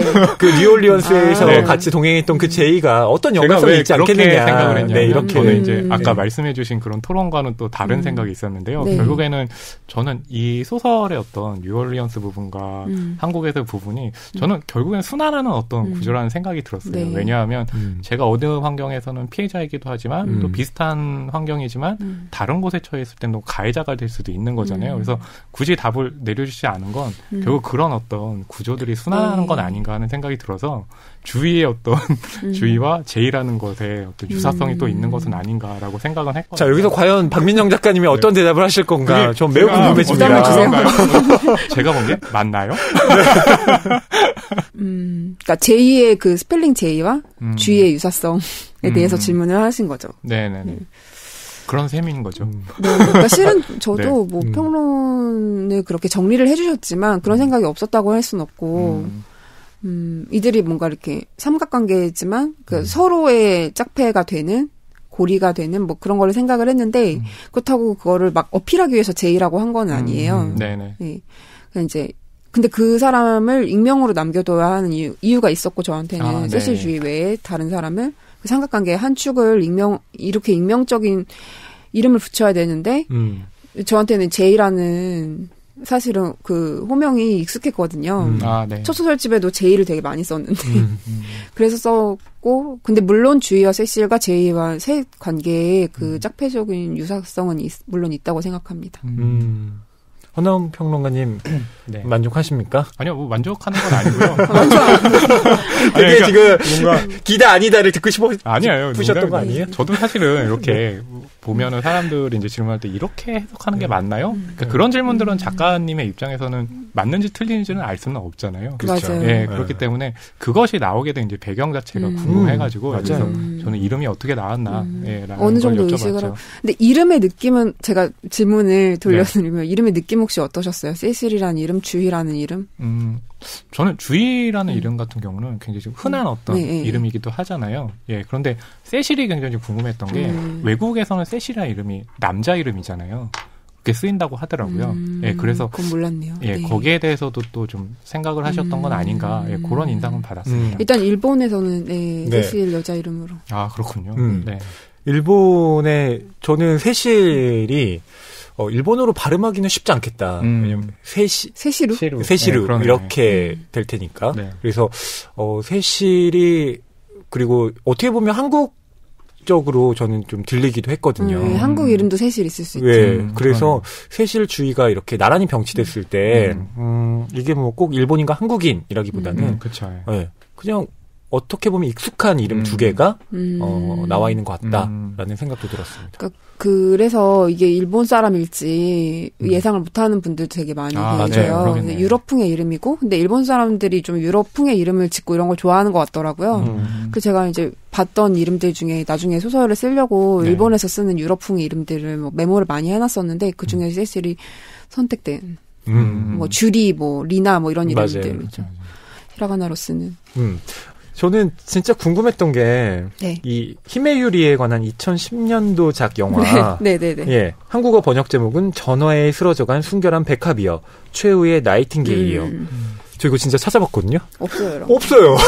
그래서 사실은 그 힘의 유리의 탑 관련해가지고는 일본에서는 예전부터 굉장히 많은 영화가 있어서 그거는 그래서 뭐 이시다다미 감독 같은 경우는 그 영화는 굉장히 걸작으로 뽑혀서 그 한국에서도 꽤 많이 상영이 됐거든요. 근데 그 배경을 알고 보기보단 그러니까 영화 자체는 굉장히 좋다라고 하지만 또 이 책을 읽고 나니까 그 영화가 다룬 내용 자체에 대해서 좀 다시 생각해보는 그런 좀 계기가 되기도 했습니다. 네, 그러니까 이 2010년도작, 그러니까 소설에서는 픽션으로 만들어진 이 영화는 어떤 걸 배경으로 쓰신 걸까 궁금하더라고요. 제가 힘의 유리를 다룬 뭐 영화들을 영화나 소설들 같은 거를 좀 많이 찾아봤어요.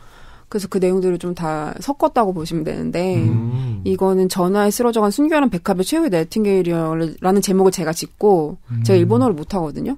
그래서 다들 맨날 놀라신 이걸 못해가지고 이제 친구 중에 일어를 좀 하는 친구가 있어요. 그 친구한테 이걸 번역해달라고 그대로 친구가 밤새 고민하면서 그렇게까지 고민하지 마라. 제가 어차피 읽는 사람들 한국 사람들인데 근데 이렇게 번역을 해주었거든요. 그리고 이제 스타일리콥스라는 거 제가 이제 지은 영어 제목이고 근데 여기 이렇게 전통춤 추고 이 오키나와 배경으로 아열대의 배경과 함께 그 백합꽃이 등장하고 이런 이미지 같은 것들을 제가 생각할 때 가장 좀 그러니까 이 힘의 유리를 다시 다룰 때 가장 문제적이라고 생각하는 그런 이미지 소비 방식을 중심으로 이렇게 만들어낸 것 같아요. 아, 네. 이 세실과 주희가 이야기를 나누면서 주희가 세실에게 어떻게 보면 당연한 지적을 하잖아요. 근데 세실이 듣기에는 무심코 흘려왔던 것, 즉 할머니가 미혼인 채로 예, 그렇게 돌아가셨다면 그 어머니가 어떻게 태어나고 예, 그걸 지적을 했잖아요. 그러고 나서 그 뒤에 크리스마스 이브에 두 사람이 또 팬케이크를 먹으러 간단 말이죠. 그래서 중간에 지금 여백이 있는 상황인데 세실의 마음이 어땠을까 저는 궁금해지더라고요. 왜냐하면 제가 뭐 일본인에 대해서 어떤 특정한 편견을 갖고 있는 건 아니지만 일본인들이 굉장히 어떤 결례가 되는 것들, 자기에게 상처가 되는 것들을 한번 이렇게 받으면 거의 연락을 끊는 경우도 많거든요. 예, 절교하거나 진짜로. 예. 근데 세실이 저는 주희에게 얼마든지 사실은 그럴 수 있었다고 생각했는데 약속대로 만났더라고요. 또 심지어 팔짱도 끼고. 그러니까 이 지금 숨겨진 며칠 동안에 세실의 어떤 심리를 추적해보는 것도 재미있겠다 싶더라고요. 네. 그래 만약에 세실이 그냥 여행을 자기 돈 쓰면서 하는 친구였다면 아마 AV 얘기했을 때부터 끊었을 것 같다고 생각했어요. 그렇죠. 근데 이렇게 하지만 아마 일본 여행 많이 다니시면서 어떤 느꼈던 그런 부분들도 좀 여기에 들어갔을 것 같은데요. 일본 여행을 하시면서 좀 특별하게 받은 인상 같은 게 있으셨나요? 저는 이제 30살부터 처음 일본 여행을, 그러니까 아주 어렸을 때 초등학교 때 그냥 가서 그때 엄청 90년대 물론 보기 붕괴 이후이긴 하지만 앵거였을 때 엄청 1,700원 하고 이럴 때 여기가 이래서 선진국이구나, 이래서 조선을 지배했구나 막 이런 생각으로 초등학교 때 하면서 막 컴피던스 이게 생각나요. 컴피던스가 우리나라에서 1,000원인데 1,700원. 컴피던스 너무 오랜만에 듣는 음료. 너무 옛날 사람. 이래서 너무 선진국이다. 근데 이제 2007년 이후에 엔이 떨어지면서 여행을 되게 많이 티켓도 되게 싸지고. 그렇죠. 그래서 제가 2014년부터 거의 매년 가는 것 같아요. 작년에는 일본을 2017년에만 4번 갔다 왔어요. 도쿄, 오키나와 여름에 갔다 왔고, 이제 갔다 와서 좀 오키나와의 정황 같은 거를 생각하는 게 있었죠. 저는 워낙에 예전부터 오키나와가 갖고 있는 내부 식민지성이나 이런 것들에 대해서 생각을 좀 했기 때문에, 근데 제가 가서 역사문화 기행을 한 건 아니고 그냥 휴양지에서 놀았는데 그래도 그런 생각을 좀 하게 됐고, 근데 저는 언어적으로 절대 안 되기 때문에 일본 사람들이랑 대화를 나눈다거나 그런 기억은 없어요. 그래서 특별히 어떤 인상을 받았다거나 이런 거, 그러니까 사람들에 대해서는 친구랑만 노니까. 근데 그랬던 적도 있긴 있었죠. 오사카 교토에 갔을 때 제가 그때 그 경험도 다른 소설에 쓰기는 했었는데 실제로 조금 교토 같은 경우는 조금 한국 사람들을 싫어하는 것 같더라고요, 느낌이. 그러니까 계산을 하는데 대답도 안 하기도 하고 조금 일배 같은 생각을 하는 사람들이 있나 봐요. 거기가 좀 예수도고 좀 보수적인 동네일 수도 있겠다는 생각이 들었어요. 근데 그러니까 제 느낌일 수도 있는데 한국 여자애들이 와가지고 돈 쓰는 거를 되게 좀 곱깝게 보는 듯한 느낌이 있었고, 근데 그에 비하면은 도쿄 같은 곳은 워낙 이제 수도고 사람들이 속으로 그런 생각을 해도 겉으로는 잘 티를 안 내는 그런 정도의 인상과 저는 분명하게 아직도 우리한테는 2018년에 우리에게 식민의 기억이라는 게 분명히 있다고 생각을 하거든요. 그래서 일본에 가서 저는 일본 물건을 되게 좋아하고 일본 여행이 되게 편하고 하면서도 그런 것들을 의식하면서 때때로 뭐 실은 오키나와에 갔을 때는 오키나와 방언으로 그 일본에서 안녕하세요라고 하는 인사가 오키나와에서 좀 다른 하이사이라고 하는 네. 말이 있대요. 그래서 뭐 그렇게 인사 한번 해볼까 할머니 할아버지들 보면 막 그런 생각도 하고 그랬었죠. 그러니까 이 일본에 대해서 박민정 작가님이 이제 계속 쓰실 때 이게 묘하게 예전에 그 한국 소설들이 해방 직후에 그 일본의 식민지 지배 이후에 대한 어떤 묘사들을 정말 많이 했거든요. 그러니까 지금 이 후기 식민지로서의 한국이 어떤 상황이냐. 근데 지금 박민정 작가님이 하고 계신 어떤 작업이 어떻게 보면 그것과 이제 동일한 것은 아니지만 젠더와 결부된 또 다른 차원의 후기 식민지에 대한 어떤 연구 뭐 그런 생각도 들더라고요. 또 저도 그 일본에 대한 여러 가지 뭐 잘 아시잖아요. 예, 그런 기억들이 있지만 최근에는 이런 인상을 받았어요. 제가 고독한 미식가라는 네. 예, 드라마를 참 좋아하는데 예. 네, 그냥 뭐 정말 먹는 얘기 나오잖아요. 근데 거기에 한 식당이 나오는데 네. 거기 주인 인터뷰를 하는데 한국 이름인 거예요. 그분이 일본 식당의 주인인데 경자. 네. 이렇게. 그러니까 일본어를 막 쓰면서 이름은 김경자이고 김치를 내놓고 삼겹살을 또 구워내고 이렇게 하는 걸 보면서 아 맞아 일본에 저렇게 제일조선인들이 살고 있었고 그랬지. 근데 그걸 한국의 시선이 아니라 그러니까 일본 드라마라는 어떤 그 시선으로 다시 보니까 너무 이렇게 기묘한 기분이 드는 거예요. 왜 내가 전혀 의식하지 못하고 있었지? 라고. 네. 그래서 여전히 그 일본에 지금 살고 계신 분들 뭐 그리고 그 안에서 여러 가지 또 내부적인 차별도 여전히 받고 있잖아요. 네, 그렇죠. 그래서 오키나와를 비롯한 여러 가지 것들이 저는 앞으로 한국 소설이나 뭐 한국의 어떤 연구나 이런 것들이 계속 이루어져야 되지 않을까. 네, 그런 생각이 들더라고요. 특히 학교 다닐 때 역사 뭐 한국사 씨가 한국사를 많이 한국사에서 근대를 많이 배우진 않았지만 우리가 전혀 뭐 제일조선인 자이니치라든지 아니면 뭐 고려인 조선족 이런 얘기를 못 들었던 것 같거든요. 학교 다닐 때. 그래서 그게 나중에는 되게 억울했어요. 이 부분들을 안 가르쳐주고 뭐 했지? 그러면서 뭐 3.1절이나 이렇게 되면 6월이나 이렇게 되면은 뭐 민족 어쩌고 찾는 게 웃긴다고 생각했거든요. 그래서 그거를 제가 아까 그 한국사 아르바이트를 하면서 물론 애들한테 가르쳐줘야 되는 건 토기와 뭐 이런 건데 선사시대부터 이렇게 해야 되는 건데 빗살무늬 토기 막 해야 되는 건데 저는 그때부터 굉장히 의식적으로 소설과 역사는 좀 닮아 있다.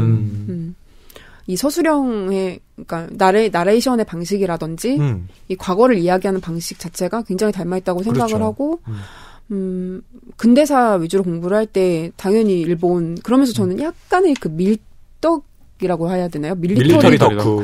그 아니라고 생각했는데 그 와중에 그런 게 흥미로운 거예요. 싫으면서도. 그때 얼마나 일본이 만약에 태평양 전쟁에서 뭐 어떤 식의 기술을 써서 얼마나 삽질을 했던가 이렇게 얘기해도 되나요? 이런 표현 써도 되나요? 뭐 전문 용어인데요. 네, 뭐 괜찮습니다. 팟캐스트인데요, 뭐. 방송 심의 규정을 준수하지 않기 때문에. 네네. 그럼 작가님 그 본인 자체가 그러니까 일본의 역사와 한국에 이렇게 얽힌 부분도 있고 특히 성노예제 부분도 있고 거기에 대한 자각이 이루어졌던 시기가 있으셨나요? 특별하게? 그게 이제 대학교 때도 아닌 것 같고 뭐 이제 데뷔하기 직전 뭐 그때부터 그 전에 대학교 때는 별로 그러니까 이제 소설을 어떻게 하면 잘 써서 등단을 할까 막 이 생각만 있었지. 역사적인 공부를 따로 이렇게 막 너무 열심히 몰두해서 하고 이러진 않았던 것 같은데 하게 되더라고요. 그리고 이거는 그러니까 예를 들면 작년에 제가 그 4번의 일본 여행 중에 한 번 거기를 갔었거든요. 나가사키 쪽에 갔었는데 네. 그래서 구남도를 가봤어요. 네. 아, 그렇군요. 근데 저는 이제 구남도에 가서 카스텔라를 사 먹으면서 네. 이런 생각을 했는데 저희 할아버지가 징용을 갔다 오셨거든요. 예. 징용 갔다 와서 한 30대 후반 이때쯤에 결혼을 하셔가지고 이게 계속 뭐 거의 뭐 가출하시고 그러면 거의 행렬병자처럼 사신 거예요. 자식들만 네. 계속 가끔씩 와서 이렇게 낳으시고 그래서 그것 때문에 저희 아버지한테 되게 트라우마가 있고 그 할아버지도 되게 전쟁 트라우마 때문에 결국에는 그렇게 갔다 와서 그렇게 된 건데 저희 아버지한테 트라우마가 있고 그게 저한테도 이어지는 부분이 있다고 생각이 네. 들었거든요. 근데 가서 나는 징용자의 손녀인데 4대도 아니고 3대인데 카스텔라를 사 먹고 있구나 여기서 돈 주고 내가 여기 그리고 그 구남도를 뭔가 이렇게 광고하는 방식이라든지 네, 직접 네. 가서 배 타고 들어갔을 때 뭐 한 번 영화 구남도를 언급하긴 했다고 하더라고요. 제 일본어 잘하는 친구가 통역을 해주는데 뭐 이런 영화인데 그런 시각도 있을 수 있다고 생각해요 정도로 얘기하고 넘어갔다고 하더라고요. 근데 기본적으로는 막 우리 아버지들이 그들이 말하는 게 우리 아버지들이 고생해서 이러면서 산업화의 네. 현장 뭐 이렇게 얘기를 하니까 그런 게 불편했고 그러면서 이제 그 카스텔라가 되게 낯설어지는. 마치 그 힘의 유리의 탑을 다루는 방식처럼 구남도를 이제 다루는 어떤. 그렇죠. 이제 그게 사실은 거죠. 되게 민감한 그렇죠. 부분. 네. 완전 그리고 저는 사실 저도 돈을 내고 배를 탔지만 너무 이상한 거예요. 그러니까 이 사람들이 그냥 살다가 나와버린 돈 벌고 나온 어떤 그 아파트 그대로 네. 있고 그런 네. 폐허를 가지고 이렇게 장사를 하고 뭐 문화유산으로 지정해 달라고 하고 이런다는 게 참 기묘하다고 생각했어요. 그래서 일본국이란 나라는 가도 기묘하다. 네. 박민정 작가님, 소설을 계속 이렇게 써오시면서 특히 요즘에 박민정 작가가 터졌다. 이른바 소설적으로 너무 잘 쓰고 있다. 네, 이런 평가를 정말 많이 듣고 계시지 않을까 싶은데 특별히 그런 소설적인 발전이라고 할까요? 그런 전환의 계기로 작동한 게 뭐가 있을까 또 여쭤보고 싶어지더라고요. 저는 외부적인 요인과 별개로 제가 어느 순간에 그냥 내가 그냥 쓰고 싶은 거 쓸래 이렇게 했던 물론 그 전에도 다 쓰고 싶은 걸 썼던 거지만 뭐 이제 그냥 더 미친 척 해볼까 네. 이런 순간이 있었어요. 네. 그게 아마 전환이라면 전환이었죠. 이 세실주의를 읽는 독자들에게 작가님으로서 좀 하시고 싶은 말씀 마지막으로 좀 남겨주셨으면 해요. 어떻게 읽어줬으면 좋겠다. 혹은 이 작품에 내가 생각했을 때의 포인트는 이런 것 같다. 뭐 등등. 저는 그냥 다 주목해 주셨으면 좋겠어요. 네. 그러니까 여기 화장품, 네. 화장품 회사에서 일하는 거, 네. 주주하우스라는, 주주하우스 이름 만들면서도 이게 대충 실제로 어떤 데를 배경으로 네. 했을지 보이잖아요.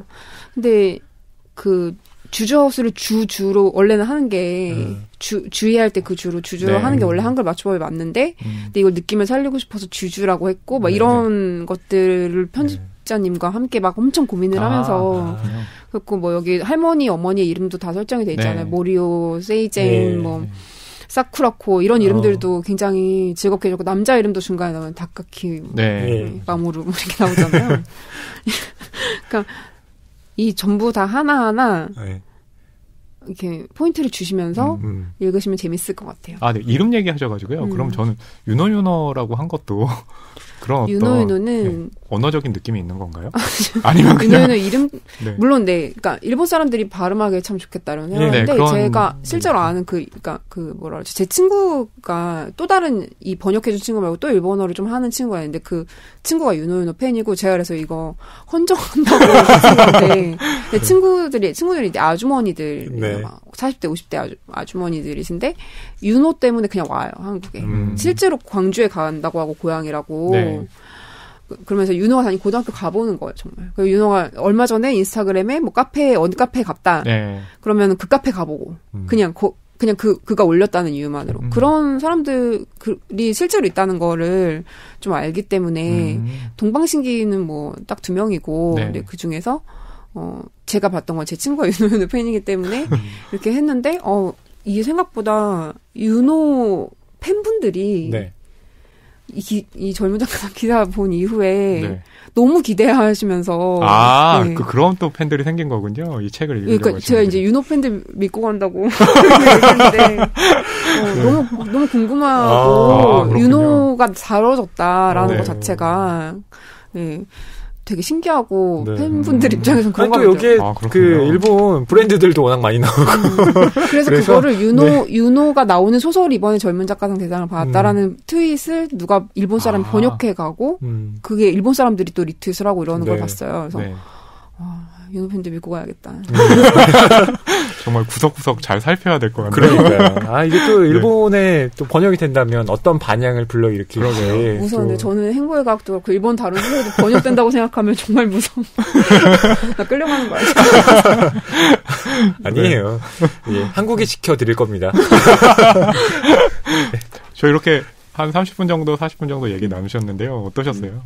뭐, 워낙에 좀 섬세하게 읽어주셨고, 또 재밌는, 제가 부담을 많이 느끼지 않을 만한 질문들을 해주셔서, 좀 편하게 이야기할 수 있었던 것 같아요. 박민정 작가님의 앞으로 또 나올 책들 기대하겠고요. 오늘 나와주셔서 감사드립니다. 예, 감사합니다. 네, 만나뵙게 되어서 반가웠습니다. 네. 책이 가득한 소설을 사랑하는 책방, 이곳은 낭만서점입니다.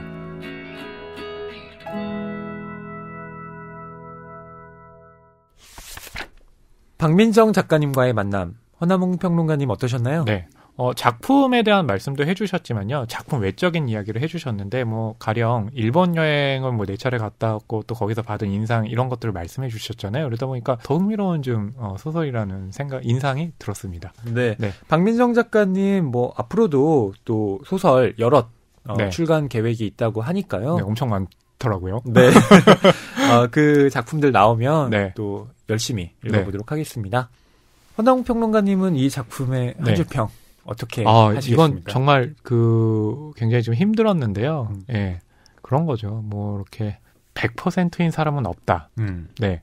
이 소설은 이제 끝 문장이 어떻게 되는지 모르겠지만 제 한 줄 평은 앞 문장이 그렇다면 어떻게 됐을까 모르는 그런 상황이거든요. 그래서 그렇게 정해봤고요. 허위 평론가님께서는 어떤 한 줄 평을 준비하셨나요? 네. 방황하는 자가 속지 않는다. 와.